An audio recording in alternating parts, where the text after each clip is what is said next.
ውድ ባንቴሮ ጸባይህን ብታሳምር ይሻልሃል።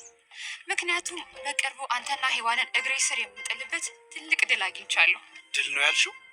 አዎ የልጄና የዳዊት ዲኤንኤ 99.9% ይመሳሰላል። ምን? ስለዚህ የዚህ ሁሉ ብቸኛ ወራሽ የኔ ልጅ ይሆናል ማለት ነው። የምልህ ገብቶሃል? ወደ ሀያልናቴ ድጋሚ ተመልሻለሁ ማለት ነው። ሮዛ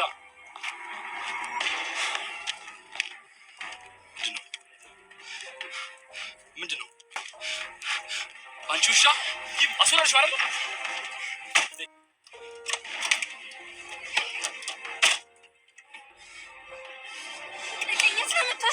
ረፊ አንቺ ውሻ ልቀቀኝ ብያለሁ። ልቀቀኝ። ታስወርጃለሽ። ልቀቀኝ። ታስወርጃለሽ። ልቀቀኝ። ሮዛ ምን?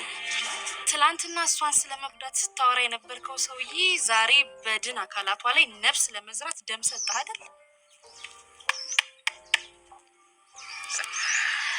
የምር ደስ ብሎኛል።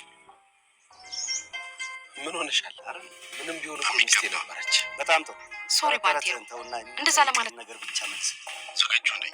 ዳዊት አምልጧል ወይስ የምትይዙበት እድል አላችሁ? ከነሱ ስልክ ተቀበል።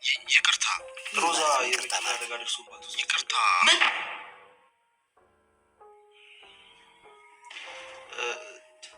አይዞህ፣ አዎ ከፍተኛ አደጋ ደርሶባት ክትትል ላይ ነው ያለችው። ግን የምትተርፍ ይመስላል? አዎ እርግጠኛ ነኝ ትተርፋለች። ልጄስ ደህና ነው?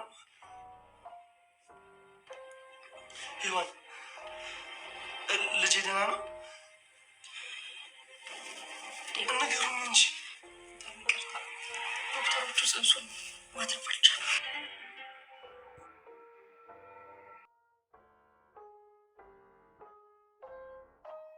በስተመጨረሻም ሮዛ ያላሰበችው አደጋ ተከናነበች።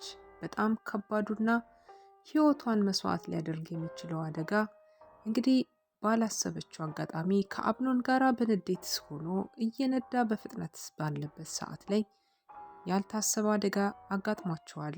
እነሱን ለከፍተኛ ጉዳት በሆዷ ላይ የያዘችውን ልጅ ደግሞ እስከ ሞት ደረጃ አድርሶባታል ማለት ነው። በሉሊት እናትና አባት ላይ የደረሰውን አደጋ እጅግ በጣም ስታጣጥልና እንዲሁም ደግሞ ስትሰልቅባቸው ነበር የሰነበተችው ሮዛ። ይሄ ሁሉ ነገር የተፈጥሮ አደጋ አይደለም የደረሰባቸው፣ ሰው ሆን ብሎ ያደረገባቸውን አደጋ በጣም እያካበደችና በጥሩ መንገድ እየተመለከተችባቸው ነበረ። አሁን ላይ ዛሬ ላይ በእሷ ላይ የደረሰው አደጋ ከባድ የሚባል ነው። ምክንያቱም ውድ የሆነው የልጇን ህይወት ነጥቋታል። እሷን ደግሞ ከሞት አፋፍ ላይ ታድጓታል ማለት ነው። አቶ መሰለ እየዛቱ ይገኛሉ።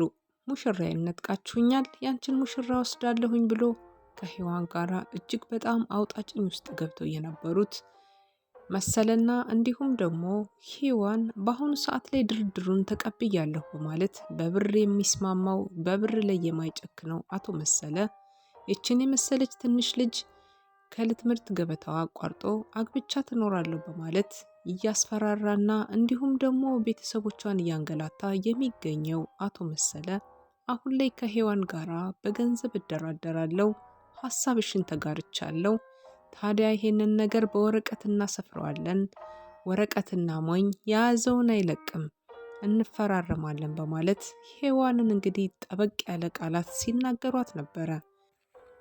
ሔዋንም በዚህ ሀሳብ መስማማቷንና በዚህ ድርድርም ላይ እንደምትቀጥልበት እሺ ብላ አሳምናለች።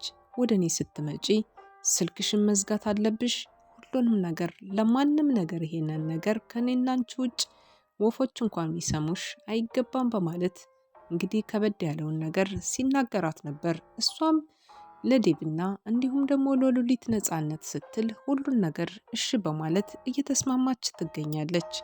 ከዚህ በኋላ ያለው ነገር በጣም ከባድ ነው። አብኖን በአሁኑ ሰዓት በምን ሁኔታ ውስጥ እንዳለ ባይታወቅም ሮዛ ግን ከፍተኛ ጉዳት እንደደረሰባትና ልጇም ደግሞ እንደወረደ ሰምተናል ማለት ነው። እጅግ በጣም ዴብን የጎዳው ነገር ቢኖር የሚስቱን አለመኖርና ወዴት እንደሄደች ጥያቄውን ሲያበረታባቸው ለሉሊት እንደ ሚስጥር ብሎ ሲነግራት ነበረ የሰማ።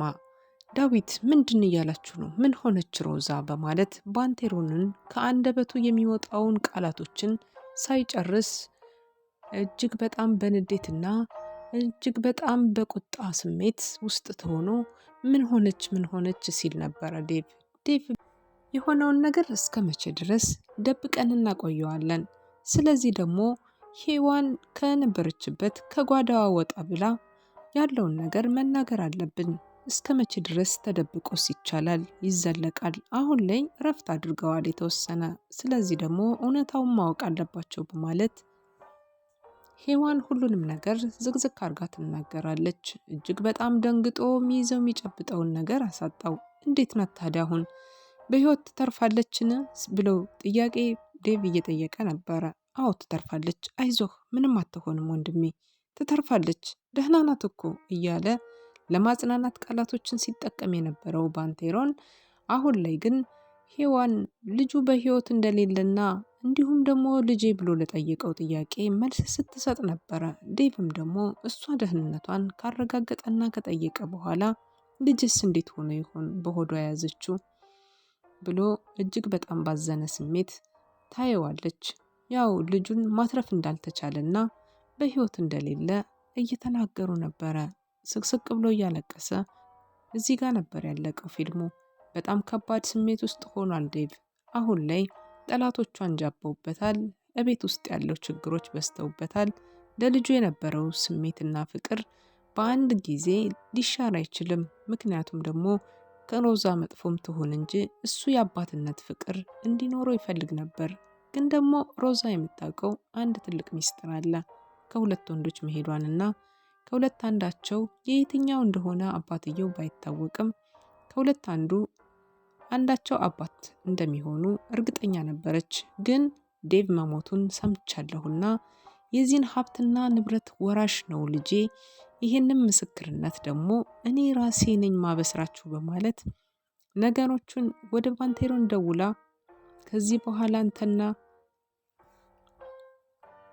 ሔዋን ቦታችሁን ፈልጉ፣ መንቅሬ ነው ማስወጣችሁ በማለት የዚህ ሁሉ ሀብትና ንብረት ባለቤት ነኝ፣ የኔም ሆነ የልጄ ድርሻችን ነው በማለት ዴቭን እንግዲህ ሳትቀብረው መሞቱን በደንብ አድርጋም ሳታረጋግጥ ነበረ።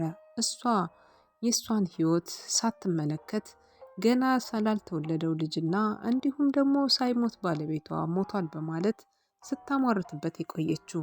ይህንን ከአንደበቷ ተናግራ ሳትጨርስ ነበር ከኋላዋ ላይ አንድ ሰው ጠርቷት ያስቆማት። ሮዛ ሮዛ ሮዛ ብሎ ሲጠራት እሷም ዞር ስትለው አብኖን ነበረ ከኋላዋ ላይ የነበረ መኪና ውስጥ ሆኖ እየተጠባበቃት ነበር። ሆስፒታል ሄዷ ስትመለስ ይዛ የነበረችው ወረቀት ለአብኖን የመሰለው ልጁን በደቂቃ ውስጥ አስወርዳ የመጣች ነበር የመሰለው። ለዛ ነበረ በንዴት ውስጥ ሆኖ ልጄን አስገድልሽው አይደለ በማለት ከበድ ያለ ቃላቶችን ሲናገር የነበረ።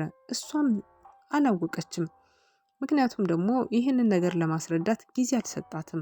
ለዛ ልታስረዳው ብትሞክርም እሱ ግን ለመረዳት ስላልሞከረ መኪና ውስጥ በግዴታ እንድትገባ አድርጓት በንዴትና በስሜት ወዴት ነው ይዛኝ የምትሄደው? አረ ተረጋጋ በማለት ውስጥ እያለች እሱ ግን የሆነውን ሁሉ ቃላቶቿን መስማት አልፈለገም።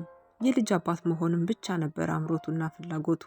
እየነዳው እየከለፍለፍ እያረገ ሲሄድ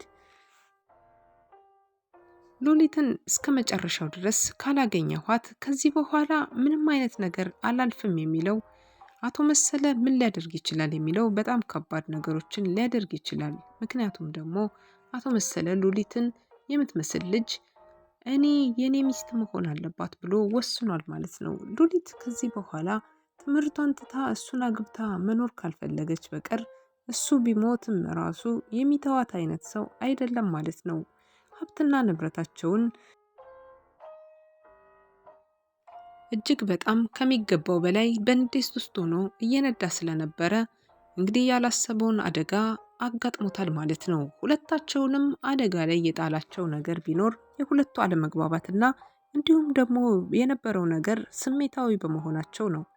አሁን ላይ ሮዛ ልጇ ቢወርድም ተንኮሎቿ ይበርዳሉ ወይስ አይበርድም? እሷስ በምን አይነት ሁኔታ ትሆናለች የሚለው ቀጣይ አሳሳቢ ጉዳይ ነው። ምክንያቱም ሔዋን በአሁኑ ሰዓት ላይ እጅግ በጣም በብዙ ነገሮች እየኮረፈች እና እየተጎዳች ትገኛለች።